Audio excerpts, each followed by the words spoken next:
Now, Fred, you know I prefer Wheatie boxes. They're much better nutrition than all the other cereals. I don't know why you'd want to risk our children's health by putting a box of Glad Flakes in the basket. Joan, I like Glad Flakes. It doesn't hurt to have some around the house, does it?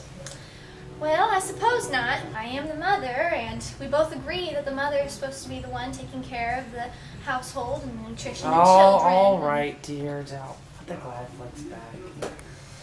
Back with the Wheatie boxes. Well, now look what you did. What did I do now?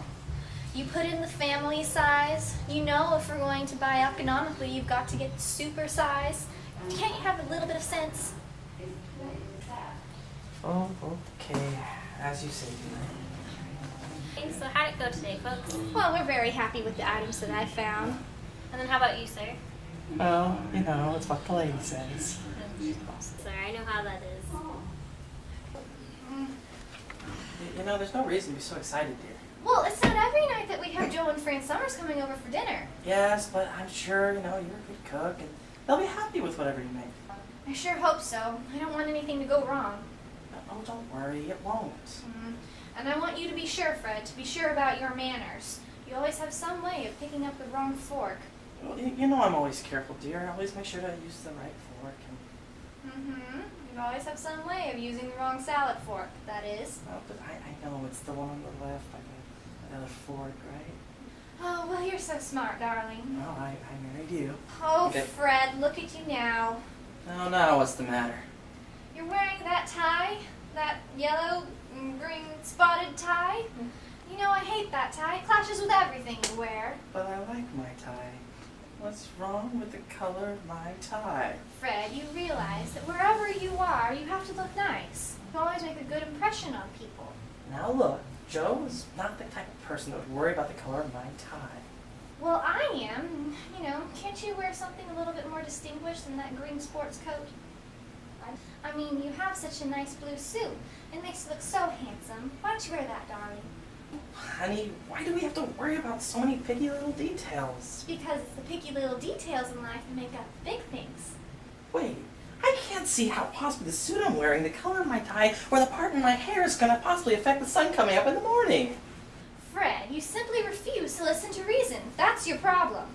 Didn't you read somewhere that men are supposed to be the head of the house? Yeah, that's it. And I agree completely. But it's the woman's job to make sure the man takes care of himself. Didn't you do that all right, dear? And I've always tried to be a proper and submissive wife. And you know, you fail remarkably. Well, if that's the way you feel about it, I was going to have you put the extra leaf in the table, but no, now I'll do it myself. No, I'll do it. I'll do it myself. I only want what's best for you, Fred. I mean, I just don't want this dinner to be a failure, that's all. No, stop. I'll let you get that tie on. It's going to be okay. Don't cry. Oh, Fred, you're really so wonderful to me. Somebody's got to be wonderful to somebody around here. Is everybody finished eating? All right. I'm still Come on.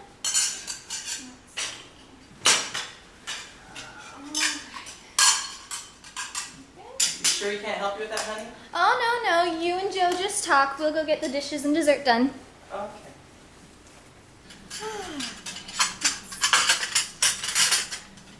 That really was a magnificent meal. Is there anything I can help you with before we leave? Well, maybe you could help me do a few of these dishes over here. It was so nice for Fred to see a couple working out so well, and we've been having a few troubles going on lately with us.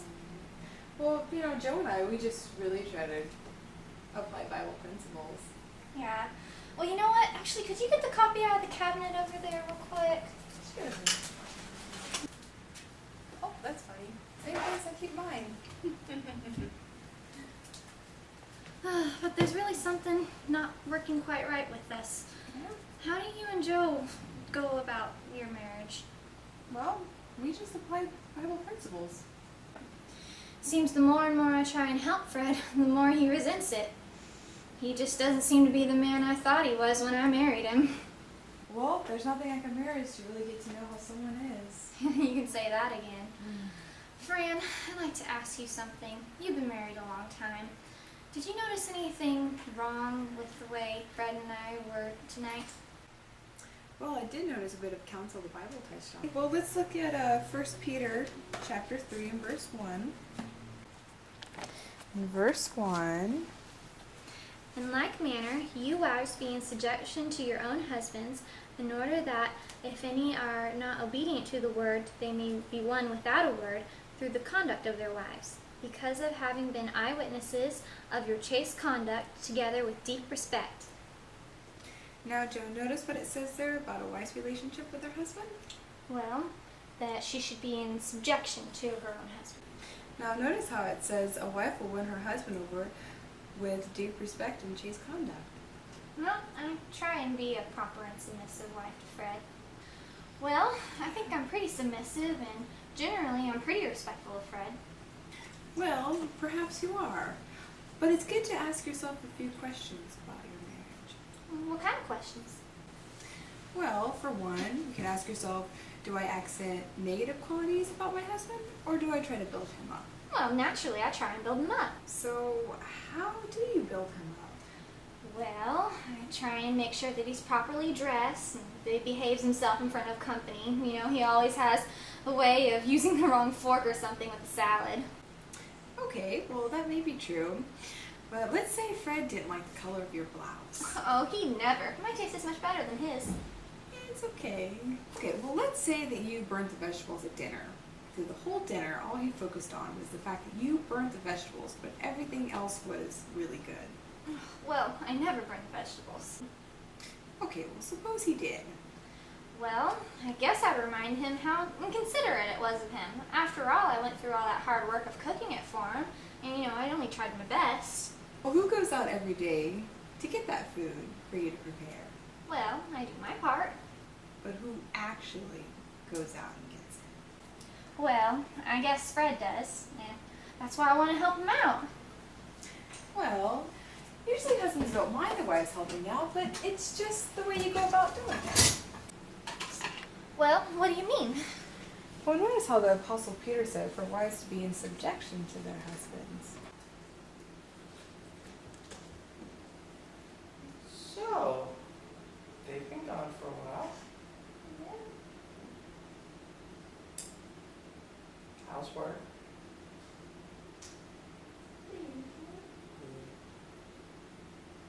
I really think I should go. Honey, can I help you? No thanks, hon. We've got it under control.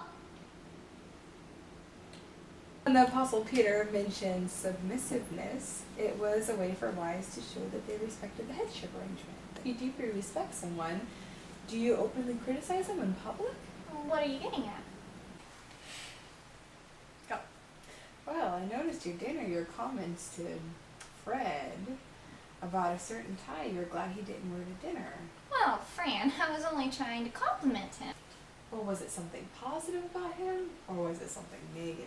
Pointing out to everyone what you consider the fault. Well, I guess you could sort of take it negatively. Or would you consider it submissive or respectful to say something about your husband like that? Well, no, not exactly, but I didn't mean it that way. Would everyone hearing that understand that? Did Fred himself even understand? Well, maybe not. Well, always harping on someone's negative qualities is what we call nagging. And the Bible compares a husband that has a nagging wife to a dweller on the roof. As the Bible says, it's better to dwell on the roof than to have a contentious wife. And that's exactly how a husband can feel. Well, I guess I asked for it. That's a good point. Makes me think I've had Fred dwelling on a roof corner for years. Let's get the coffee and dessert served.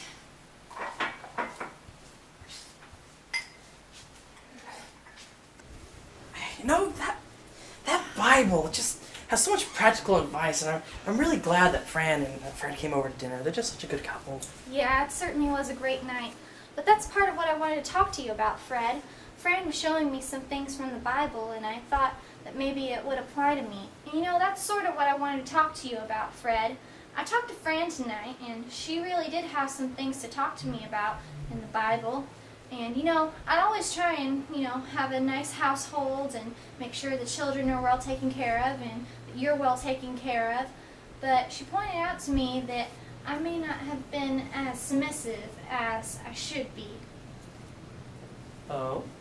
Yeah, I shouldn't be going around governing everything you do and being the old-time nagging wife. What do you mean? Well, criticizing the color tie you wear, or telling you what to do in public, telling you to do this or do that, or, things like that. What do you know? You know what, Fred? I really have realized her wife does have a role in the family, but that role is to be submissive and obedient to her husband. This is like a complete about-face. And I really mean it, Fred. Well, if I can see my faults, can't you help me change? Oh, Fred, look, you did it again. Did what? Well, you picked up glad flakes. There's one thing that I can't... Well, honey, if there's one thing I want, it's glad flakes. And, if I'd like to indulge myself every once in a while, then I should be able to do it, if you don't mind. Well, I guess I haven't broken myself altogether. And I think we can afford to get some of your Rita boxes, too, so... Oh, Fred. Do you guys find everything okay? Well, you'll have to ask my husband that. Well, yeah, we did find everything okay. But I thought the little lady... Well, I know what you're thinking, but people can change a little bit, don't you think? Well, I guess they can. That's all, folks.